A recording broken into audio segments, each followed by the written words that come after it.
In this video, we will show you how to reset Epson Stylus Office TX320F printer using resetter or adjustment programs.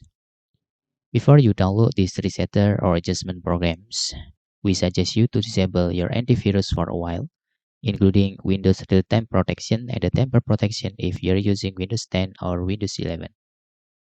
After you disable your antivirus for a while, then you can download this resetter, the link on comments. After you download the file, just extract the file by clicking on the file and right-click, select Extract. Then click Extract button here. Open the resettle folder and double-click in Adjustment Programs. Please click Accept here. In here, you can directly click particular adjustment mode button and select Was Ink Pad Counter and click OK. Don't forget to tick Main Pad Counter option and FL Box Counter. After that, you can click Check button.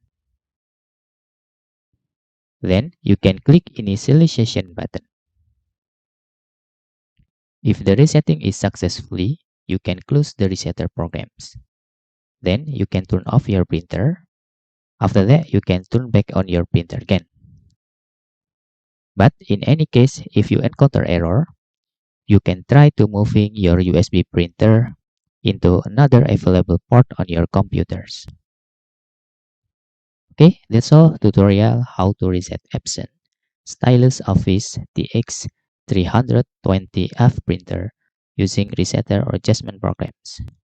Thanks for watching.